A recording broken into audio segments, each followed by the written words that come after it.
সবার ঈদ শেষ হয়ে গেল, আমার ঈদ কেন জানি শেষ হইতেই চায় না। যতক্ষণ পর্যন্ত আমি ঈদে কি করছি না করছি এইগুলো আপনাদের শেয়ার না করি, ততক্ষণ পর্যন্ত আমার ঈদ থেকেই যায়। কারণ আপনারা তো আমার অনেক ভালোবাসার মানুষ। তো আমরা গত 2 দিন আগে কোনাপাড়া মিনি কক্সবাজার গিয়েছিলাম। বড় কক্সবাজারে তো যেতে পারছি না এখন, তাই দুধের স্বাদগুলো মিটাচ্ছি। তো আমি আমার মাস্কটা পরে নিলাম। বাইরে বের হলে মোটামুটি সবাই আমাকে চেনে, আর সবাই খালাম্মা খালাম্মা বলে ডাকে। তো আমরা মিনি কক্সবাজারের কাছাকাছি এসে পড়েছি। তো আমরা প্রথমে একটু ঘুরে ঘুরে দেখছিলাম কি কি আছে। যেটা সর্বপ্রথম আমার নজরে আসলো সেটা হচ্ছে নৌকা ভ্রমণ। আম্মুকে বললাম আমি নৌকা ভ্রমণ করতে চাই। আম্মু বারবার নিষেধ করতেছিল, কিন্তু আমার মন খারাপ হয়ে গিয়েছিল। আমার মামা আমার মন খারাপ দেখে টিকিট কাটতে চলে গেল। আমরা নৌকা ভাড়া করেছি একটা, আর নৌকার সিট হয়েছিল 5টা, আর আমরা মানুষ ছিলাম 6 জন। 6 জনের কথা চিন্তা করে এই নৌকাটা চুজ করলাম, যেন সবাই মিলে জেলে বসতে পারি। সবাই নৌকাতে ওঠার পর আম্মু তো উঠতে চাচ্ছিল না, আম্মুর নাকি খুব ভয় লাগছিল। তারপর মামা জোর করে আম্মুকে নৌকাতে উঠালো। তারপর আম্মু নৌকাতে উঠে এই নৌকা চালানো শুরু করে দিল। শুধু যে আম্মু নৌকা চালাচ্ছিল তা কিন্তু না, সবাই মিলে জেলেই নৌকা চালানো হচ্ছিল, আর আমি মাঝখানে বসে ভয় পেয়ে যাচ্ছিলাম। নৌকা চালাতে চালাতে একটা সময় সবারই ভয় কেটে যায়। আমরা নৌকা চালাতে চালাতে একটা জিনিস নজরে পড়লো, এই নৌকাটা চালাতে চালাতে জঙ্গলের ভিতর ঢুকে গিয়েছে। এখন আমাদের নৌকা ভ্রমণ শেষ। এখন আমরা গিয়ে মেলাতে ঘুরবো।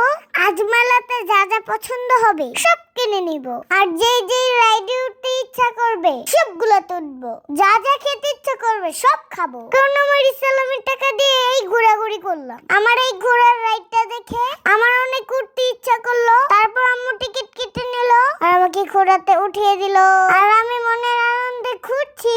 ঘোরাঘুরি শেষ করে নেমে গেলাম। তারপর চলে গেলাম আলুর চিপস খেতে। এটা আমাদের সবারই খুব ভালো লাগে, তো সবার জন্য নিয়ে নিলাম। শুধু কি ঘুরলেই হবে, কিছু তো খেতেও হবে। দেখেন এক কৃষক ধান নিয়ে দাঁড়িয়ে আছে, আমি ওনাকে একটু হেল্প করছি। তারপর আম্মু আমার জন্য আইসক্রিম কিনে নিয়ে আসলো। এই আইসক্রিমটার দাম ছিল 70 টাকা, কিন্তু দাম রেখেছে 80 টাকা। আম্মু তখন দামটা খেয়াল করে নাই। আমি বুঝি না মানুষগুলো এমন করে কেন। তারপর চলে গেলাম দোকানগুলোর মধ্যে কি কি আছে সব দেখার জন্য। সবকিছু দেখার পরে কেনার মতন কিছুই পেলাম না। তারপর চলে আসলাম এই দোকানটাতে। এই দোকানটাতে এসে দেখি কার্ড দিয়ে অনেক ধরনের ডিজাইনের নাম লেখা আছে। আমার নামের খুঁজেছিলাম কিন্তু পাইনি। তারপর এই দোকানটাতে আসার পর আমার একটা পুতুল পছন্দ হয়ে গিয়েছে। আম্মুকে বললাম সেই পুতুলটা কিনে দিতে। তারপর আম্মু আমাকে সেই পুতুলটা কিনে দিল। পুতুল কিনা শেষ করে আম্মু চলে গেল আমার জন্য চুড়ি কিনতে। তারপর চলে গেলাম আরেকটা রাইডে ওঠার জন্য।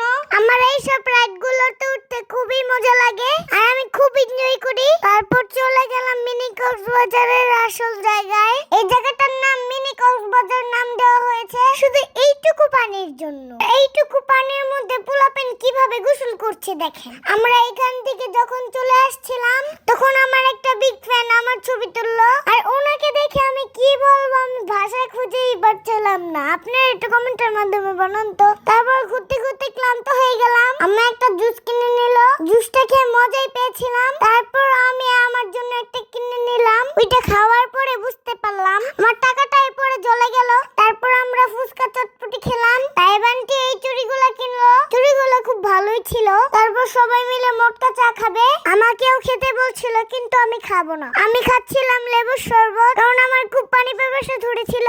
তারপরে হেলিকপ্টারে ওঠার জন্য লম্বা একটা সিরিয়ালে দাঁড়িয়ে আছি। যদি এটা আসল হেলিকপ্টার হইতো তাহলে না জানি কি হইতো। অবশেষে হেলিকপ্টারে উঠতে পারলাম। তারপরে এই বেলুনগুলো দেখে আমার ধরতে ইচ্ছে করতেছিল খুব। আমি একটু হাতে নিয়ে দেখলাম, মনে হচ্ছিল আমাকে উড়িয়ে নিয়ে যাবে। ঘোরাঘুরি শেষ করে এখন চলে যাচ্ছি বাসায়। আজ অনেক ঘোরাঘুরি করলাম। আমার এই ব্লগটি আপনাদের কাছে কেমন লাগলো কমেন্টের মাধ্যমে সব জানাবেন। আর সবাই ভালো থাকবেন, সুস্থ থাকবেন। আজকের মতন আল্লাহ হাফেজ।